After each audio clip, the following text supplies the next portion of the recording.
Dear human, dear soul, I welcome you to my podcast series Conversations with the Universe. Since a near-death experience, I have the gift to communicate with the subtle energies of the cosmos. This happens in a form of deep meditation in which I ask certain entities of the world beyond to communicate with me.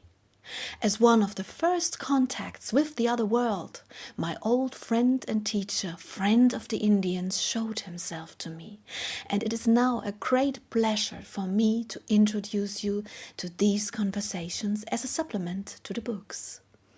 Please excuse me if the terms and our articulations are not perfect. Our mother tongue is German, but we try to translate it to the best of our ability. Thank you for understanding. Dear friend of the Indians, please talk to me about the subject of self-realization within the family.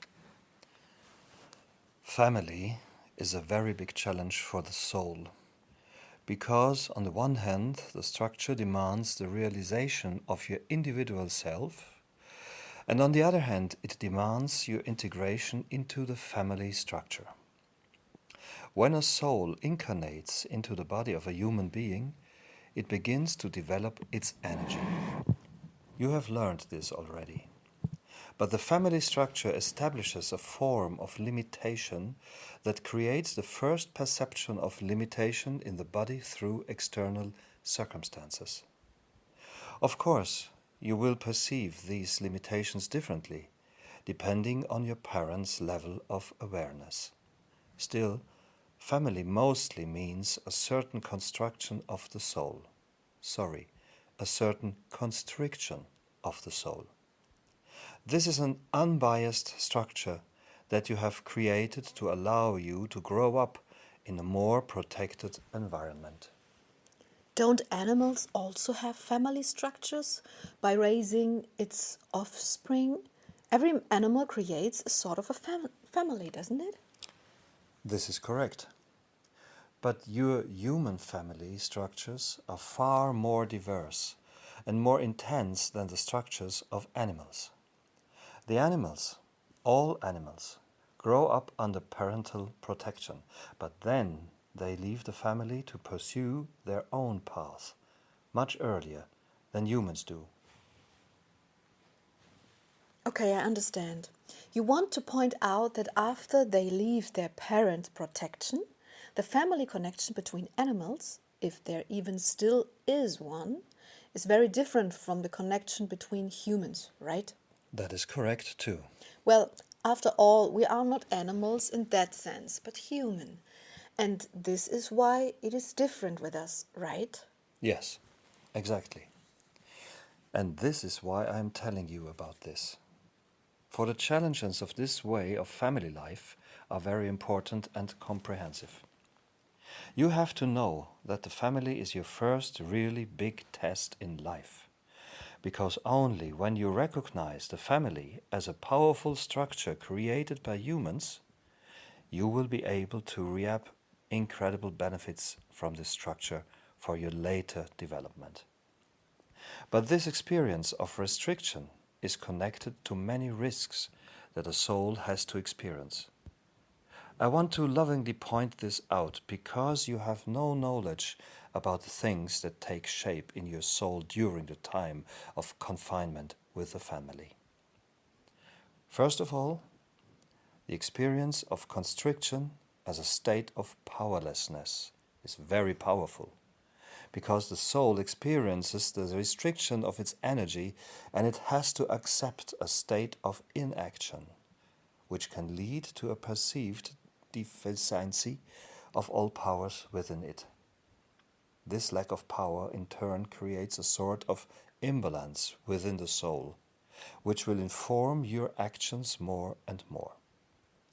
With this, I mean to say that the suppression of your soul's innate power through the structures of the family is the basic problem that you encounter during your soul's development, even years after the inactive period.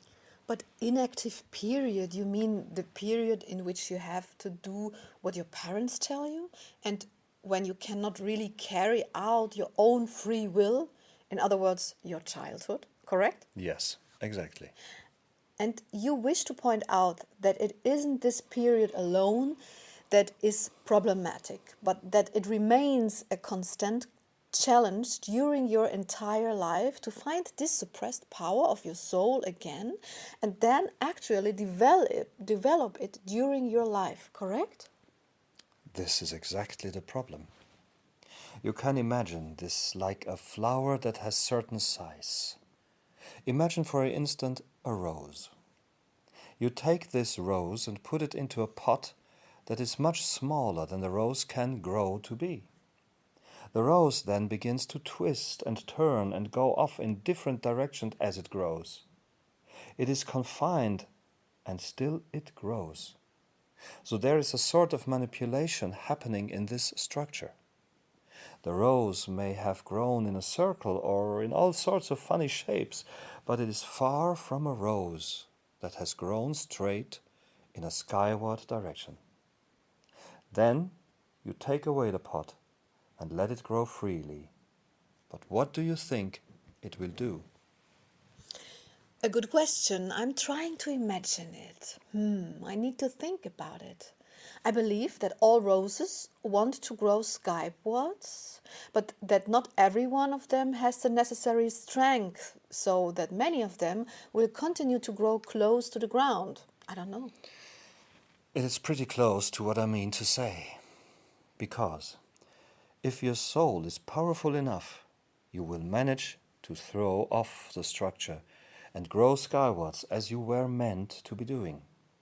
But those who lack the strength and the consciousness will try to spread out close to the earth. But a rose needs the light and wants to grow skywards, like all plants. I understand. So, the structure of the family is meant to protect the offspring, but at the same time, there is a danger of constricting the power of their souls. And then it is a new challenge to escape this constriction, right? Right, right, dear. This shape has been created by humans and hence follows its own laws, not the cosmic laws. Well, what would the cosmic law suggest about growing up within the structure of a family then? What would this structure look like if it were in harmony with the cosmic laws? That would be simple. Uh-huh. The humans give birth to the baby and then allow it to grow whichever way it wishes while supporting its growing energy. Of course, the structure of the family may need a few rules that have to be respected. But ultimately, and above all, the members of the family should support the development of their child's soul. Always. Then, one day the child will be strong enough to follow his own path and will formulate this clearly. The parents know of this important step and will lovingly and respectfully help the child to experience expansion. This may, this may happen very early or later, as the case may be. But the time is really not relevant here, because what counts is the speed of the soul. This means that the child will sooner or later cast off the family's protection of his own volition in order to pursue the unfolding of his full potential. Then begins the next step of the unfolding of the soul, the experience of your own power among strangers. This is a further and very important experience that teaches you to handle your strength wisely and always with loving intent, no matter whom you meet. Okay, so far I understand. But children cannot feed or clothe themselves. The structure of the family exists mainly in order to help the child survive, right? Right, but in a world that would support expansion, survival would not be an issue. Survival among humans would be assured because everyone would automatically help a younger person to get food. That would either be on the basis of an exchange or just in the spirit of mutual support. The knowledge of the expansion of the soul would change the experience of childhood profoundly. On the one hand, encountering the soul to on the one hand, encouraging the soul to expand would be the best method to unfold the full potential of the soul. And on the other hand, it would be a wonderful, wise opportunity for parents as well as other people to teach expansion and infinite love. For only if you know and live expansion and love, you can truly interact with your own or others' people's children. This means that the family structures that we have at this time are not really ideal as far as the soul's energy is concerned. Yes, that is correct. And I think that you should soon change that for the way that you treat children. In other words, souls and their energy urgently needs to change. For because this construction, this feeling of powerlessness and suppression in these current family structures exists, a long phase of trials and tribulations will ensue for the soul that incarnated as a human being in order to gain different experiences, but does not want to only experience constriction by way of a family. I understand you want to point out that very, very many people never get over the problems encountered during the time of powerlessness, childhood, and may need a whole lifetime in order to find their true power and often do not even begin to find it, correct? Unfortunately, this is exactly what I want to say. Your current family structures are very questionable because they do not support the soul. I cannot help noticing how the people in their fear and lovelessness treat each other without any respect. And this is exclusively a result of the unconscious way that the rose was manipulated. Please help the people. After all, these structures have existed for countries or even for centuries or even longer. There are many parents who look after their children very lovingly, but still without awareness. The children do not wish to sever their connection with them, but they sense that they cannot really unfold while they are with them. Therefore, they begin to pull away, yet they are fearful of taking the step. They are fearful of being disowned, etc. Please give the people some clearer impulses on how they could deal with this problem, the problem of the family in general. This is a very important question, dear. I thank you for that. The family, dear humans, is a structure that helps you to survive the first years of existence. And you will experience much support through the structure, such as food and warmth. But life, dear humans, is much more than these family structures. You have to realize that this is a nest that you should and must fly if you wish to experience the unfolding of your soul. The love and the energy of the soul inside you want you to unfold and to live further than you could ever imagine. But since the structure of the family can only support you for a limited time, it could hamper this unfolding. And you have to realize that the true unfolding of your true being will not happen within this family, but outside of it. Therefore, leave it in gratitude as soon as you feel the impulse, and do not fear to continue to unfold this power inside you. Everything that you are wants to be explored and to live, but it can only do so when you give it enough space to unfold. The family usually does not do this. Family has its advantages that may have been important in your life for a time. The people who are your parents will always remain your parents, but at the end of the day, they are also souls who incarnated in order to have their very own experiences.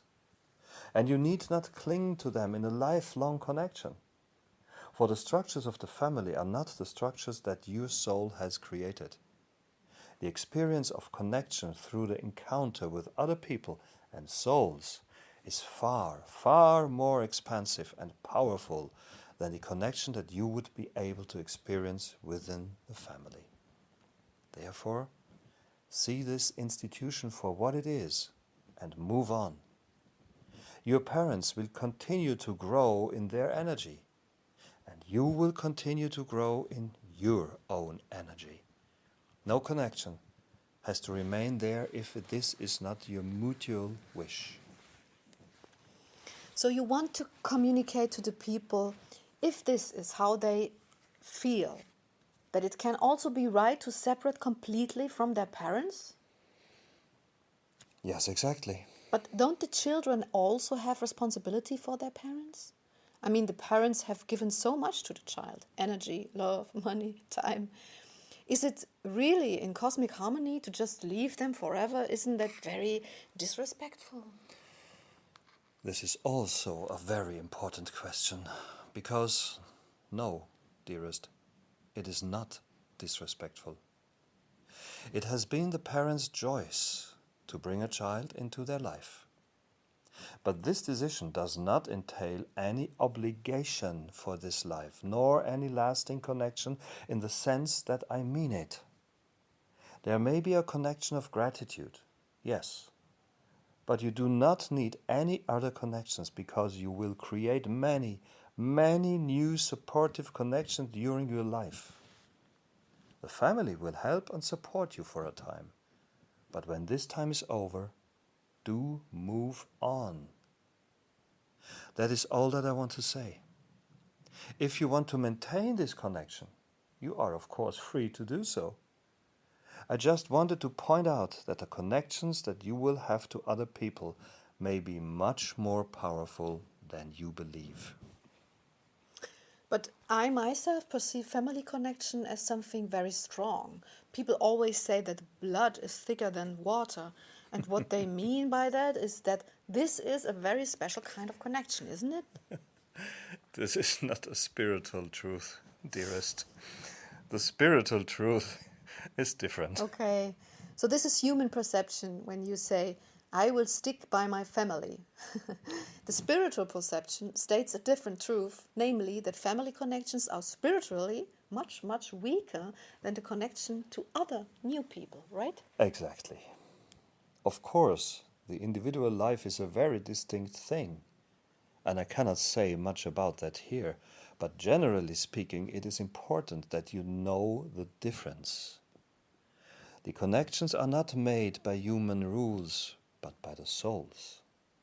Therefore, please realize that you are free to maintain a strong connection to family members.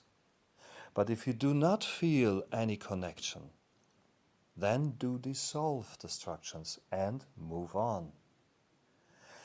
This is not a spiritual problem, but a spiritual necessity. But when you know, if you see that a family member is not well, of course you have a certain responsibility for these people. And this responsibility binds you to them. And it can cost you much time and energy. And of course, this hampers the unfolding of your energy. What do you suggest in such situations? This is a complicated situation, because responsibility is something that I cannot allow to fall by the wayside in our considerations. Of course, your mutual responsibility is an important force, and it means that you cannot just drop each other if one of you needs the other. Which means that if you are old and you need the help of your children, then please ask them. If they are willing to help, then of course this is a loving act. But if the children or the parents refuse to help because it is impossible to support the unfolding of the soul this way, then please understand. Cosmic energy acts through people and cannot always take the path of the special attention provided by the family. But this may not be a negative act, as you are wont to judge it. but the decision of the soul, acting self-responsibly, not to help. Is this power, this way to live not ungrateful, disrespectful, and unloving towards those people who need our help? This is exactly the point, dearest. It is a question that is the important thing. If you ask, you should receive help. That is a cosmic law, and you should comply with this request. Therefore, when a family member asks you for help, do not just think about your own unfolding, but use this request for your unfolding. This is a very individual thing, but I want to make a note of this law at this point. You must not refuse a plea for help from a loving person, especially not a plea from a family member for selfish reasons. A plea for help outweighs the goal of the soul. Hold on, please. So, by the plea outweighs the goal, you mean that even if you are already on the path of your soul, you need to turn back when you receive a request for help in order to stay in cosmic harmony? That is exactly right. The development of your soul, on the one hand, may require that you walk away from this state of being, but on the other hand, answering a family member's plea for help can provide another opportunity for your soul to unfold by being of service. This is a good point because I know people who, by entering into this service, have then completely abandoned their own quest of developing their soul. In other words, they have given themselves up in order to fulfill this request. Is that really such a good idea from a spiritual point of view? That is a completely different problem. Because you do not need to forget completely about the direction you were walking in. I mean to say by this that you should keep your spiritual goal in mind. But being of service initiates a transformation of the soul that you should accept with gratitude. Yet you must never subordinate your spiritual goal to this servitude. This period of service should enrich your soul for a limited period of time, but after that, you need to take up your spiritual quest again. This may mean that you will have to leave the people who need you. But as long as you do not just abandon them, but make sure that they are cared for, then that is acceptable. But for that, you need financial means that not everyone has access to.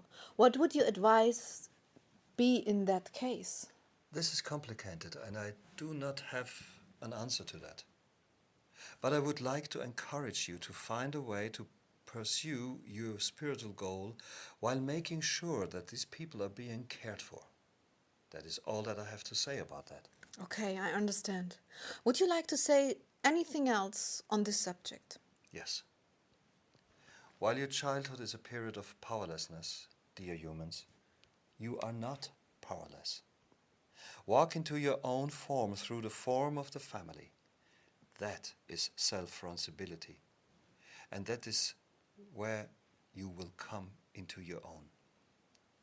All you need is your intent and the readiness that the expansion of your soul starts, and that moment when you overcome all human structures. That means that you want to remove the guilty conscience that was instilled in us for choosing to pursue our own path. And you want to point out our self-responsibility if we want to break these structures, even in view of our decision about responsibility. Yes, that's right. Please, please do not forget to act in a loving manner, no matter what you do, not matter what you choose. Whether as a parent or as a child, act lovingly. Communicate lovingly. Avoid aggression and act lovingly. All is doable, all is changeable, all is livable. But most of all, this when full of love. I understand. But the human structures are generally for support, they cannot be wrong in principle, can't they? Yes, that is all correct. I understand the intention behind the system, but I have to point out that the system itself does not allow for any spiritual development whatsoever. Unfortunately, that is the case. I wish you had created a different form of long time ago that would make spiritual growth possible. But it is not so. Spiritual growth tends to start the moment you break those structures. But what should grandparents do when they see that grandchildren need help, that the parents are unable to give this help? Isn't it good when they have the grandparents who can help? Here you are touching on a wholly different problem, that of parenthood. I would like to write a whole book about that. It is much too complex to talk about this in just one chapter. Okay, understand. Would you like to say anything else? The most important things have been said. If you understand what spiritual development means, then you understood what I have said. What is the next subject? The next subject will be apprenticeship. Human apprenticeship.